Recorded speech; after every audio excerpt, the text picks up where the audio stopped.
सुखदेव जी कहते हैं देवताओं ने देवर्षि नारद की बात मानकर अपने क्रोध के वेग को शांत किया और फिर दैत्यों ने भी वही बात मानी और युद्ध बंद हुआ। नारद जी एक ऐसे महात्मा है कि देवता मतलब कंस के पास जाते हैं तो वैसे सम्मान, वसुदेव जी के पास तो वे कहीं भी जाए इनका कहीं तिरस्कार नहीं, और सबको ऐसा लगता मेरे हित की ही बात कहते हैं। जो मरे हुए दैत्य थे, देखो शुक्राचार्य जी ने अपनी मृत संजीवनी विद्या से उनको जीवित कर दिया। किसी के कोई घाव नहीं, कोई कटे अंग नहीं, सब स्वस्थ। इसीलिए भगवान ने देवताओं को अमृत पिलाया। बलि जी भगवान का चिंतन करते हुए ना दुख ना सुख। जब ये सुना कि भगवान ने मोहिनी अवतार धारण किया है, असुरों को मोहित करके देवताओं को अमृत पिला दिया, तो सती से कहा देखो हम जा रहे हैं भगवान के जहां जहां अवतार होते हैं वो अवतारों के दर्शन करते हैं, अब हम इस मोहिनी अवतार के दर्शन के लिए जा रहे हैं। देवी ने कहा कि हम भी साथ चलेंगे माता जी ने। तो कुछ गणों ने, नित्य पार्षद जो हैं, उन्होंने कहा हम भी साथ चलेंगे, भगवान के दर्शन करेंगे। भगवान गौरी शंकर और उनके पार्षद ये सब भगवान के धाम पहुंचे। भगवान मुस्कुराए, सर्वांतर्यामी है, खड़े होकर प्रणाम किया भगवान श्री हरि ने। विराजो महाराज, आज ये शिव परिकर कैसे पूरा आगमन हुआ, कारण क्या है? महादेव जी ने कहा समस्त देवताओं के आराध्य देव आप विश्व विजयी जगदीश्वर जगत स्वरूप है। समस्त चराचर पदार्थों के मूल कारण ईश्वर और आत्मा भी आप ही है। इस जगत का आदि अर्थात प्रकट करने वाले, मध्य अर्थात पालन करने वाले, अंत अर्थात प्रलय करने वाले आप ही हैं। आप अविनाशी हैं, आप हमारे स्वरूप हैं, आप दृष्टा दृश्य भोक्ता भोग भाव से रहित है।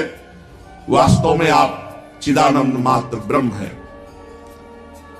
प्रभु, ये हमने आपका अवतार सुना है, मोहिनी अवतार।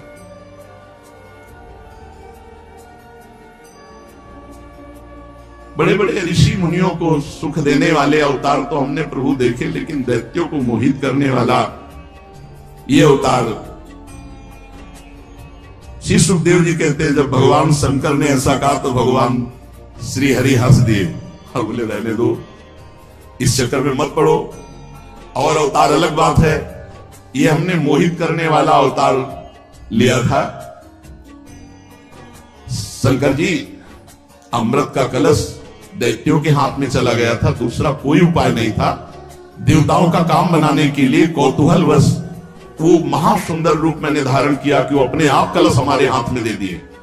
देव श्रोमणी, वैसे योगी पुरुष को इस रूप को नहीं देखना चाहिए, पर आप देखना चाहते हैं, मैं दिखाऊंगा। परंतु ये आप में भी उत्तेजना पैदा कर सकता है, पहले बता दिया, आप में भी उत्तेजना पैदा कर सकता है। संकल्प प्रबोधयम, काम संकल्प आपके अंदर उदय हो सकता है। भगवान शंकर ने कहा प्रभु आप ही तो है ना, कोई और तो नहीं है ना, हम देखना चाहते हैं। बस जहां भगवान विराजमान थे वहां से अंतर्ध्यान। तो जब कोई सामने हो और आंखों से ओझल हो जाए तो इधर उधर दृष्टि जाती है, तो देखा कि गेंद उछालते हुए वही 14-15 वर्ष की अवस्था की नव किशोरी होगी। बड़ा सुंदर उपवन, भांति भांति के ऐसी लताएं वृक्ष फूले हुए झूम रहे हैं, लाल लाल कोपलें, और गेंद उछाल रहे हैं भगवान। और गेंद उछालते समय वस्त्र इधर उधर हो रहे, कमर की करधनी, कर की चूड़ी और श्री चरणों के नूपुर ये ध्वनि भी कर रहे हैं। अब महायोगी भगवान शिव को मोहित करना चाहते हैं तो फिर श्री चरण एकदम लाल लाल सुकुमार नवीन पल्लव की तरह, और ठुमुक ठुमुक कर चाल, बड़े लीला विहारी। धीरे से गेंद ऐसी मारी जो महादेव जी के नजदीक जाए। उठाने के लिए गए हो और ये भूल गए महादेव जी की अभी हरि से कहा था मोहिनी रूप दिखा देना। उनको ये नहीं पता है मोहिनी रूप भगवान का। गेंद उठाया और भाग पड़े। महादेव जी की तरफ तिरछी नजर से देखा, मानो बुला रहे हैं। देख लो, शब्द स्पर्श रूप रस गंध विजयी होते जो महादेव की उपासना करते हैं। अरे ये तो योगेंद्र मुनींद्रों के गुरु है। इतने आसक्त हो गए मोहिनी में कि त्रिपुर सुंदरी गौरी भगवती पास में विराजमान है, देखा भी नहीं, वो भाग पड़े और विह्वल हो गए। गण भी आश्चर्यचकित हो गए कि क्या लीला कर रहे महादेव। बस महादेव जी को लगा कि एक बार गले से लगा ले, एक बार गले से लगा ले। मोहिनी उतना ही भागती थी जिसमें महादेव जी को लगे कि मैं अभी पकड़ लिया। अब धीरे धीरे वायु ऐसी जोर की आई कि साड़ी उड़ गई। क्योंकि योगींद्र मुनिंद्रों के गुरु अगर थोड़ा भी अवसर मिला तो तुरंत ज्ञान जागृत हो जाएगा। करधनी खुल गई और साड़ी उड़ गई। अब तो मोहिनी भगवान का एक एक अंग इतना सुंदर, जहां आंखें जाती वहीं मन रम जाता। भगवान शंकर अत्यंत आकृष्ट हो गए और मोहिनी भी ऐसी हाव भाव प्रीति दिखाने लगी कि वो भगवान शंकर पर आ सकते हैं, वो भगवान मोहिनी पे आ सकते हैं, तो वो मोहिनी भगवान शंकर जी पर आ सकते हैं। महाज्ञान समुद्र भगवान शंकर मोहिनी के हाव भाव से लज्जा छोड़ करके दौड़ पड़े मोहिनी का आलिंगन करने के लिए। ऐसे भाग रहे जैसे कुलवती कोई स्त्री लज्जावान भाग रही हो, ऐसे भगवान भाग रहे, छूना मत, ऐसे चेष्टा करते हुए। और एक दौड़ती है, एक वृक्ष की आड़ में होकर फिर महादेव की स्थिति देखती है और हंसने लगती है, फिर इशारा करती है। भगवान शंकर बार बार सावधान होना चाहते हैं, लेकिन देख लो, अत्यंत वेग से दौड़ करके मोहिनी का जूड़ा पकड़ा और हृदय से लगा लिया। जो भी हृदय से लगाया तो शांति हो गई, क्योंकि भगवान ही तो ना परम शांत। अब वो बाल खुल गए थे। जब भुज पास हटाया तो देखा हरि, जब भुज पास किया तो मोहिनी, और जब भुज पास हटाया बोले प्रभु गजब का रूप, गजब का रूप, ऐसा अवतार तो हमने कभी बोले मना कर रहे थे ना कि योगियों के लिए नहीं है, ये तो भोगियों को आकर्षित करने वाला है।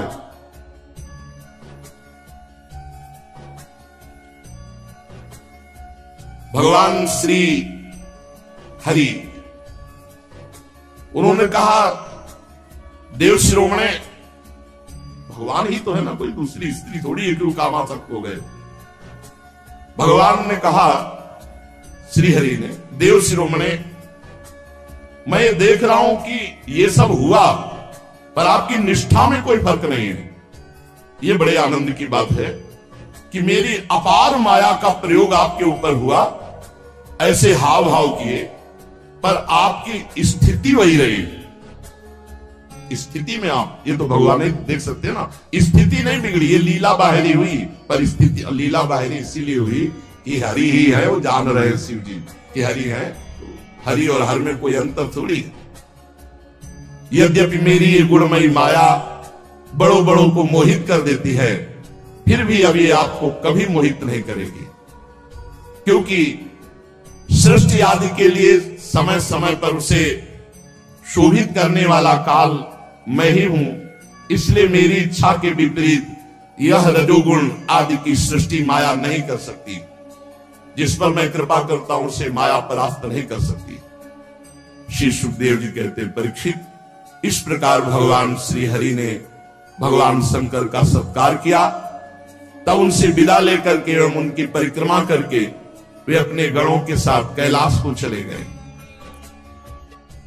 भरतवंश शिरोमणि भगवान शंकर ने बड़े बड़े ऋषियों की सभा में अपनी अर्धांगिनी सती देवी से अपने हरि रूप की अंशभूता मायामयी मोहिनी का इस प्रकार प्रेम से वर्णन किया था कि देवी, तुमने देखा परम पुरुष परमेश्वर भगवान श्री हरि की माया। देखो, यूं तो मैं समस्त कला कौशल विद्या आदि का स्वामी और स्वतंत्र भगवान हूं, फिर भी उस माया से विवश होकर मोहित हो गया। फिर दूसरे जीव परतंत्र हैं, वो मोहित हो जाए तो इसमें कौन से आश्चर्य की बात है। जब मैं 1000 वर्ष की समाधि से उठा था, तब तुमने मेरे पास आकर यह प्रश्न किया था कि तुम किसकी समाधि लगाते हो। तो ये वही साक्षात आत्मस्वरूप सनातन श्री हरि है, जिनको मैं समाधि में ध्यान के द्वारा उनके रूपानंद का पान करता रहता हूं। ना तो श्री हरि को काल ही सीमा में बांध सकते हैं और ना वेद ही वर्णन कर सकते हैं। इनका वास्तविक स्वरूप अनंत और अनिर्वचनीय है। श्री सुखदेव जी कहते हैं, परीक्षित, मैंने विष्णु भगवान की ऐश्वर्यपूर्ण लीला तुमको सुनाई, जिसमें समुद्र मंथन के समय अपनी पीठ पर मंदराचल धारण करने वाले भगवान का वर्णन हुआ। जो पुरुष भगवान का इस समुद्र मंथन, मोहिनी अवतार धारण करना, भगवान शंकर का मोहिनी रूप में आसक्त हो जाना, ये चरित्र सुनेगा, वो भगवान की माया से मोहित नहीं होगा। ये लीला संसार के समस्त क्लेश मिटाकर बिना परिश्रम के भगवत प्राप्ति कराने वाली है। ये जो लीला सुनी आपने, चाहे भगवान के चरणों की शरण ग्रहण करे या ना किए हो, कोई भी सुने चरित्र भगवान के, तो भगवान के प्रति शरणागति का भाव आ जाएगा और बिना परिश्रम के उसका भजन बनने लगेगा और भगवान की उसको प्राप्ति होगी। अहेतु की कृपा, हर क्षण अहेतु की कृपा। शरणागत भक्त केवल प्रभु की कृपा का स्वाद लेता रहता। खट्टा है कि मीठा, कड़वा है कि तीखा, इससे मतलब नहीं होता। प्रसाद प्रसाद होता है। ऐसी अनुकूल परिस्थिति है या प्रतिकूल परिस्थिति है, अनुकूल स्थिति है हृदय की या प्रतिकूल स्थिति है, संतुष्टायन केनवा, बाहर की परिस्थिति अंदर की स्थिति में फर्क पड़ने पर भी अपने में कोई फर्क ना पड़े तो शरणागति पुष्ट, फर्क पड़ गया तो अभी शरण पर भरोसा नहीं, वो सब ठीक कर लेंगे। हमारी स्थिति को भी ठीक कर लेंगे, हमारी परिस्थिति को भी ठीक कर लेंगे। और ना ठीक करें तो ठीक है, ठीक करें तो ठीक है। अब जीवन की बागडोर प्रभु के चरणों में समर्पित कर दिया, अब ठीक बेठीक की क्या चिंता। अब ये तो उनका विषय है कि वो हमें ठीक करें, हमारे स्वभाव को, हमारे मन को, हमारी इंद्रियों को। इतने बड़े की शरण ले ली और ठीक करने का जुम्मा हम लें या किसी और के पास जाएं? कोई हो तो आप ही बतावें प्रभु, आपके समान कोई नहीं तो आपसे बढ़कर कौन है। जब आपके चरणों का आश्रय ले लिया तो अब ठीक बेठीक की कोई वार्ता ही नहीं है। मैं आपका हूं, आप मेरे हो। यदि आप अपने लायक बनाना चाहते हो तो बना लीजिए, और यदि कहीं कोई ऐसा है जो आपके लायक बना दे तो मिला दीजिए। आपसे ही अब होगा, मेरे से नहीं होगा। मैं आपका हूं, मेरा अंतःकरण, मेरा स्वभाव ये सब आपको समर्पित है। कहां जाऊं, किसकी शरण में जाऊं? आप जैसा तो केवल आप ही है। अगर कोई आपसे हटकर होता तो हम जाते। अगर किसी में कुछ बल है तो आपके द्वारा दिया हुआ है, किसी में बुद्धि है तो आपके द्वारा दी हुई, कोई तेजस्वी है तो आपके द्वारा, कोई जितेंद्रिय है तो आपके द्वारा। यह हमें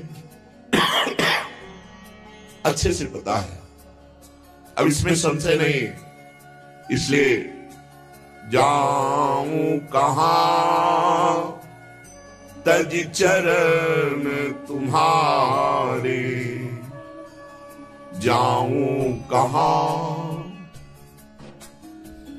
तज चरण तुम्हारे, काको ना पतित पावन जग के ही अति दीन प्यारे। जो सब जगह से ठुकराया गया हो उसे कौन गले लगा सकता है? पतितों को तो एकमात्र पावन करने वाले आप ही हो प्रभु। आपका बाना है पतित पावन। दीनों को, तिरस्कृत को, समाज तिरस्कृत को आप ही गले लगाते हो। ये स्वभाव और प्रभाव संतों से, शास्त्रों से पता चला। अब किसकी शरण में जाऊं कहां तजी चरण तुम्हारे। माना मैं आपके योग्य नहीं हूं, ना कभी हो सकता हूं। कहां आप सच्चिदानंद महिमा से युक्त और कहां पार्थिव शरीर के विलास में लगा हुआ मलिंदी। पर जाऊं तो कहां जाऊं? कोई ऐसा दयालु, कोई ऐसा कृपालु, कोई ऐसा क्षमावान, कोई ऐसा उदार सृष्टि में है ही नहीं। जाऊं कहां तज चरण तुम्हारे। जैसे मां बच्चे को पीटे, छोटे बच्चे को, तो आप देखिएगा वो मां के ही गले लगेगा, क्योंकि उसका कोई आश्रय नहीं है। वो झिड़क करके गोद से उतार दे तो मां की तरफ ही भागेगा, क्योंकि उसका कोई आश्रय नहीं है। शरणागत का ऐसा ही स्वभाव होता है। यदि प्रभु झिड़क दे तो भी प्रभु की तरफ ही भागना है। यदि डांट दे तो प्रभु की तरफ ही भागना है, कोई और रास्ता नहीं है। काकू नाम पतित पावन जन। सच्ची मानिए, जरा सी गलती में कोई बर्दाश्त नहीं करेगा, आपका त्याग कर देगा, घृणा करेगा, नीच दृष्टि से देगा। अरे असंख्यों अपराध, समुद्रवत अपराध, मानते ही नहीं। मेरा शरणागत है, बस इस भाव से मानते ही नहीं हमारे युगल सरकार। कहां जाऊं? ऐसा कौन है? ऐसा कौन उदार है कि आज से नहीं करूंगा फिर कर रहा हूं, आज से नहीं करूंगा फिर कर रहा हूं, गलती पे गलती करता चला जा रहा हूं और प्यार पे प्यार, दुलार पे दुलार उनका होता चला जा रहा है। ऐसा कोई नहीं त्रिभुवन में, प्रभु जैसा कोई नहीं है। कौने देव बराई बिरद हित, हठी हठी अधम उधारे। खग मृग व्याध पशान बिटप, जड़ जवन कवन सुरतारे। अगर कहा जाए कि साधना से ही तारते हैं, तो वो स्वामी जी कह रहे हैं खग, पक्षी, मृग, पशु, व्याध, हिंसक, हत्यारे, बड़े बड़े नाग, मनुष्य, वृक्ष, कौन कौन, जिनको कोई नहीं पूछता, कोई साथ नहीं देता, उनको प्रभु गले लगाते, क्योंकि उनके हृदय में बात आ जाती है ना कि अब हमारा कोई नहीं। ये बहुत बड़ी भगवत प्राप्ति के लिए सिद्धि है। जिसके हृदय में बात आ जाए कि हमारा तो कोई नहीं है। जिसका कोई होता है तो संकट पड़ने पर उसी के पास जाता है, और जिसका कोई नहीं होता है तो हर परिस्थिति में वृत्ति भगवान के पास। प्रभु आपके सिवा कोई नहीं, श्री जी आपके सिवा कोई नहीं। खग मृग व्याध पशान, पत्थर, अहिल्या, बिटप, यमला अर्जुन, कौन कौन ऐसा नहीं जिसको आपने तार न दिया हो। केवल साधना की बात की जाए तो क्या साधना?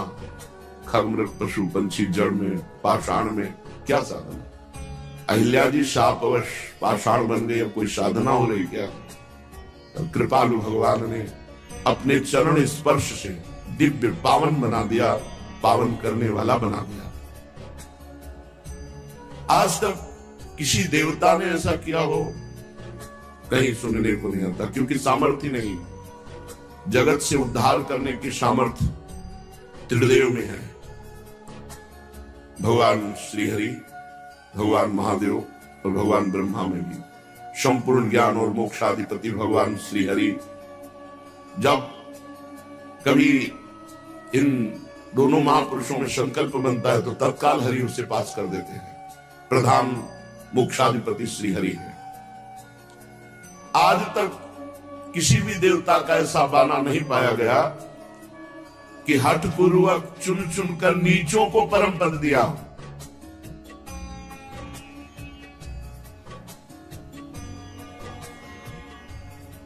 साधन संपन्न ऋषि मुनि ये तो समर्थ है, नीचों को परम पद दिया हो ऐसा तो केवल हे प्रभु आप ही हो, हे हरि ऐसे तो आप ही हो। हठ पूर्वक नीचों को गले लगाकर उनका उद्धार किया। कोई उदाहरण हो कि किसी पक्षी को परम पद किसी ने दिया हो? देखो, प्रभु तर तर कपिडार पर देखिए आप समान, कैसा स्वभाव है। वृक्ष बानर व्याध हिंसक पाषाण अहल्यादि जड़ वृक्ष और न जाने कितने का उद्धार भगवान ने किया। क्यों? स्वभाव ऐसा है। उमा राम स्वभाव जे जाना ताई भजन तरि भावना। जो भगवान श्री हरि का स्वभाव जान जाता है उसे भजन छोड़कर और कुछ अच्छा नहीं लगता। इतना प्यार करने वाले, इतने कृपालु, इतने अहेतुकी कृपालु हमारे मित्र भी यही हैं, हमारे पिता भी यही है, हमारी माता भी यही है, हमारे गुरु भी यही है, हमारे सखा, सब कुछ यही है। तुमेव माता च पिता तुमेव, तुमेव बंधुश्च सखा तुमेव, तुमेव विद्या द्रविणं तुमेव, तुमेव सर्वं मम देव। मेरे सब कुछ आप। ये बात आ जाए बहुत बड़ी बात है। इस बात के बीच में कोई बात ना आने पावे, अर्थात इस जगत में कोई अपना कहलाने वाला ना हो, केवल प्रभु हो तो जीत गए जगत को। प्रभु देव दनुज मुनि नाग मनुज सब माया विवश बिचारे, इनके हाथ दास तुलसी प्रभु कहा अपन पोहारे, जाऊं कहां तजी चरण तुम्हारे। प्रभु कोई ऐसा देवता नहीं है जो स्वार्थ से युक्त ना हो, अहेतुकी कृपा करे ऐसा कोई देवता नहीं। आप जितना पुण्य कीजिए उतना वो आपको फल दे सकते हैं, इसके आगे नहीं। वो अपने अधिकारानुसार ही कार्य कर सकते हैं, लेकिन भगवान को सर्वलोक महेश्वर है। देव कोई देवता ऐसा, कोई धनुष, कोई दैत्य ऐसा कि अपनी तरफ से कृपा कर दे, कोई नाग, कोई मनुष्य, इनमें सामर्थ्य ही नहीं है तो क्या कृपा करेंगे? इनकी कृपा से होगा ही क्या? कोई मनुष्य कह दे हम तुम्हारे ऊपर कृपा करते तो क्या तुम कालातीत हो, तुम काल विजयी हो, तो हमें काल विजयी बना दोगे, तो हमें मृत्यु जन्म के चक्र से मुक्त कर दोगे, तो फिर किस बात के? क्या ना कोई देवता, ना कोई नाग, ना कोई मनुष्य, ना कोई मुनि। भगवान के प्रेमी भक्त और मुनि में बड़ा अंतर है। गोस्वामी जी कह रहे हैं स्वार्थ लाभ करे सब प्रीति, सुर नर मुनि सबकी हारीति, और स्वार्थ रहित जग जग उपकारी, तुम तुम्हार सेवक हो असुरानी। ये दो ही हैं ऐसे जो स्वार्थ रहित थे, एक तो भगवान और भगवान के प्रेम में मगन हुआ प्रेमी भक्त। गोस्वामी जी कह रहे प्रभु ये सब माया के आपके अधीन है, बेचारे क्या कृपा करेंगे? देवता, मनुष्य, नाग, पशु, पक्षी, मुनि, ये सब स्वयं बंधे हुए हैं, क्या हमको बंधन मुक्त करेंगे? इसलिए प्रभु ये तुलसीदास अपने को किसी और के हाथ में सौंप कर हंसी नहीं कराएगा, सिर्फ आपका। ये खास बात है, किसी और के हाथ में अपने को सौंप करके हंसी नहीं कराएगा, क्योंकि ये तो सब माया विवश हैं, बंधे हुए। ये क्या हमें मुक्त कर सकते हैं? मुक्त कर सकते हैं तो एकमात्र श्री भगवान श्री हरि। इसलिए जाऊं कहां तक चरण तुम्हारे, आपके चरणों को छोड़ करके मैं कहां जाऊं? जब हमने प्रभु के चरणों का आश्रय ले लिया है हमारी तरफ से, फिर आगे का सारा कार्य प्रभु स्वयं करते हैं। स्वयं करते हैं। हम प्रभु के आश्रित हैं, इसकी पहचान है कि हर समय हमारी चित्तवृत्ति प्रभु में लगी रहे, प्रभु का नाम चलता रहे, प्रभु का चिंतन चलता रहे, प्रभु का आश्रय रहे। श्रीपाद प्रबोधानंद जी महाराज कह रहे, अभूत प्रथम में स्मर विशानल ज्वालया मुधाकृत सुधाधरे किमपि दग्ध दग्धम मनः समस्त मति मोहनो क्वणित किंकिणी नूपुरे त्वमक्षि पक्ष मागता तदनु धन्य वृंदावने। पहले तो हृदय काम भाव से जलता था, जब भजन शुरू किया तो जैसे दिन के ताप से तपे हुए पुरुष को रात्रि के चंद्रमा से शीतलता मिलती है, ऐसी हुई। पर जब वृंदावन आया और यहां नूपुरों की झनकार और बंशीनाद सुना तो और आग लग गई। संसार में था तो काम आदि वेदना कामाग्नि से झुलसा हुआ, जब भजन में लगा तो ऐसा लगा जैसे दिन के ताप से कोई चंद्रमा की शीतलता में आ जाए। और जब वृंदावन आया और भजन का प्रभाव प्रकट हुआ और नूपुर और बंसी ध्वनि सुनी तो हृदय में आग लग गई प्रेम की। ये असहनीय आनंद है, असहनीय आनंद। जैसे प्यासा आदमी है, बर्फ डाल के बढ़िया ठंडा पानी पिलाओ, अच्छा लगेगा, लेकिन बर्फ में लिटा दो, बर्फ में लिटा दो उसे कि बहुत गर्मी से आए हो, बहुत प्यास लगी है, और बर्फ में लिटा दो तो क्या होगा? वो दुख का अनुभव करेगा, दुख का अनुभव। ऐसे इतना आनंद कि जो मैं ऐसा जानती प्रीति किए दुख होए, नगर ढिंडोरा पीटती अजी प्रीति न करियो कोई। आनंद की पीड़ा, आनंद की पीड़ा। श्री ध्रुवदास जी महाराज इसी अनुभव को कह रहे हैं कि प्रीति समान न और सुख, दुख हो अपार, मिलिबो सुख दुख बिछरिबो, यह कीनो निर्धार। प्रेम के समान कोई सुख नहीं है, अपार सुख। लेकिन दुख हो अपार, ये दुख जो है इसे कोई माया जनित दुख ना समझे। शरीर में पीड़ा है, परिस्थिति बहुत ऐसी है, स्थिति बहुत, ये दुख नहीं है, ये आनंद की पीड़ा है। ऐसी आनंद की उमगन असहनीय हो रही तो चिल्ला चिल्ला के रो रहा है। आनंद की अपार सुख असहनीय हो रहा है। क्या विरही को प्रभु का सानिध्य अनुभव नहीं होता? जिनको विरह कभी सेकंड दो सेकंड का भी हुआ होगा वो समझ रहे होंगे। सामने प्रभु होते विरही के, कब मिलोगे? और सामने वो छाए हुए हैं, नेत्रों में उनकी झांकी छाई हुई है और उन्हीं से बात कर रहे, कब मिलोगे? जीवन की शाम होने जा रही। नाथ आप बड़े कृपालु हो, अब किसकी बाट जो रहे हो? कौन सी साधना की पूर्णता चाहते हो? वो प्रभु से बात करके रो रहा है, विकल हो रहा है। प्रीति समान न और सुख, दुख होता पार, मिलिबो सुख दुख बिछरिबो, यह कीनो निर्धार। ये सुख दुख प्राकृतिक नहीं है। मिलन में जो सुख का अनुभव होता है तो विरह में उससे बढ़कर सुख का अनुभव होता है। ये विरही समझ पाता है। मिलन की आकांक्षा में जो सुख होता है वो मिलन से भी बढ़कर होता है।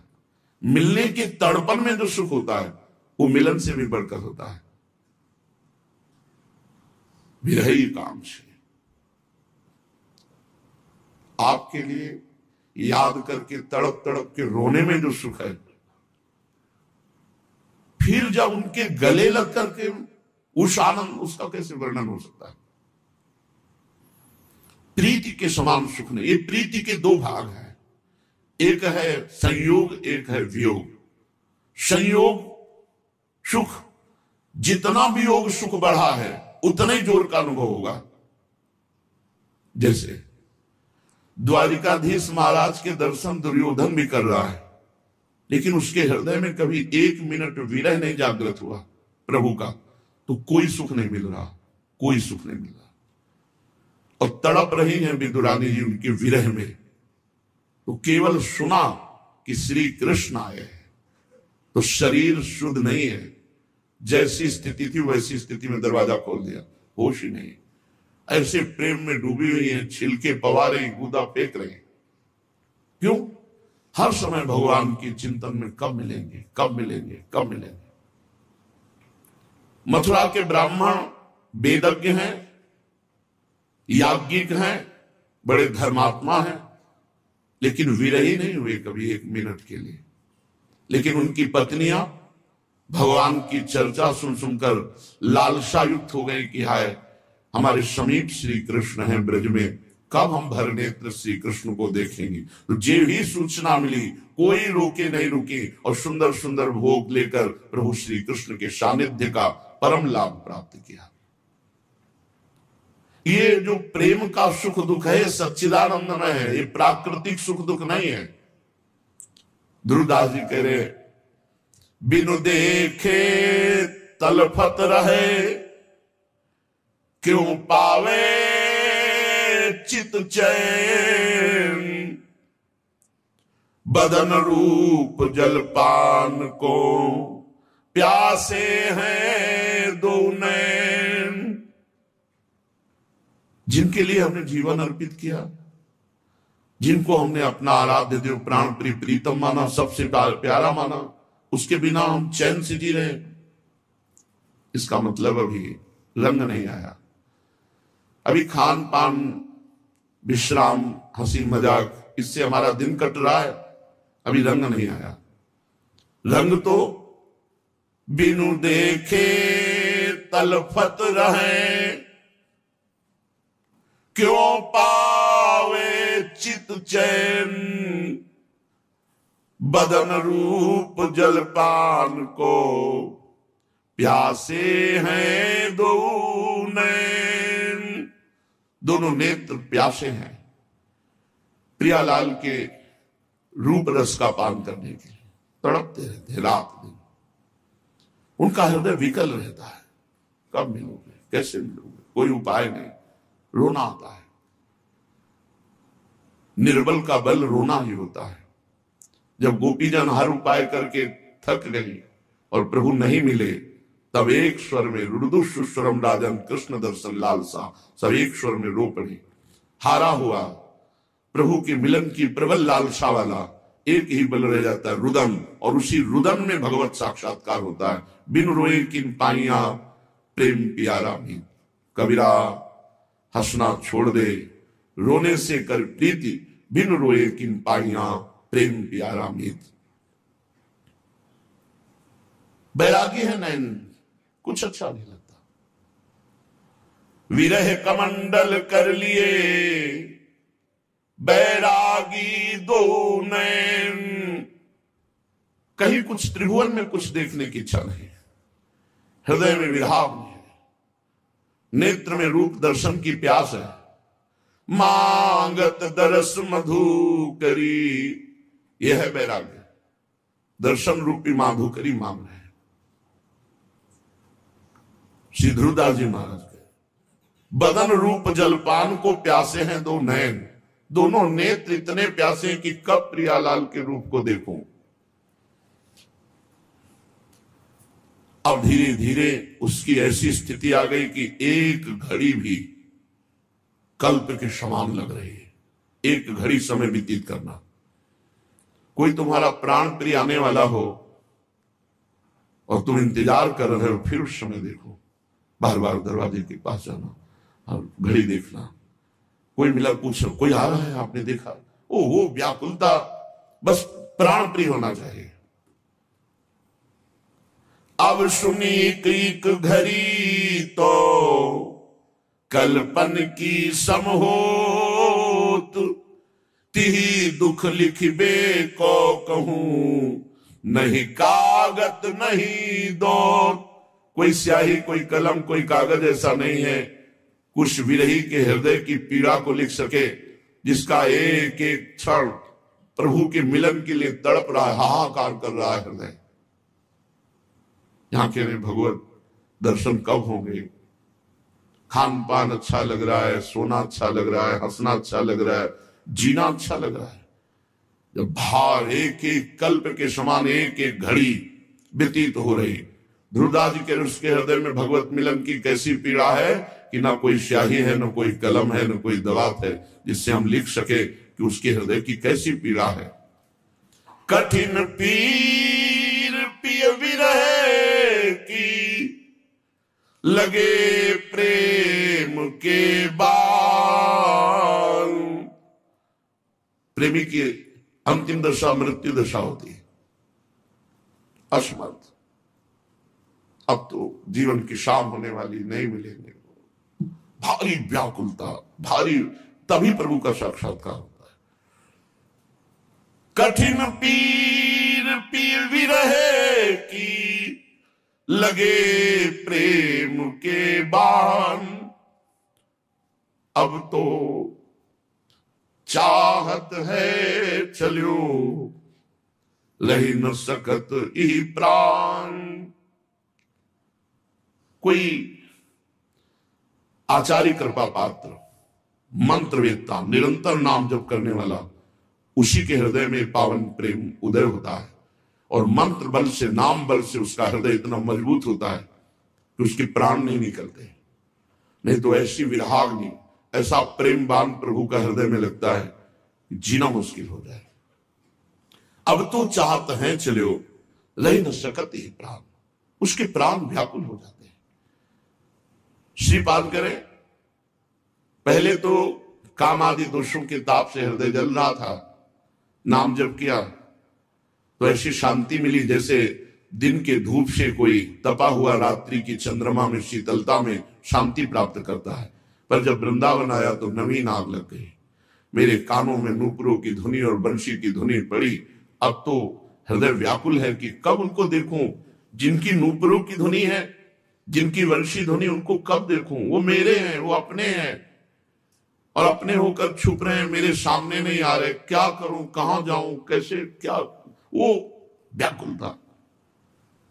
मुधाकृत सुधाधरे किमपि दग्ध दग्धम मना। अब तो जल रहा है मन। कठिन पीर पीर विरह की, समस्त मति मोहन क्वनित किंकिणी नूपुर। वंशी ध्वनि, करधनी की ध्वनि, नूपुरों की ध्वनि, ये हमें मोहित कर लिए। तुमक्षि प्रथमागता तदनु धन्य वृंदावन है।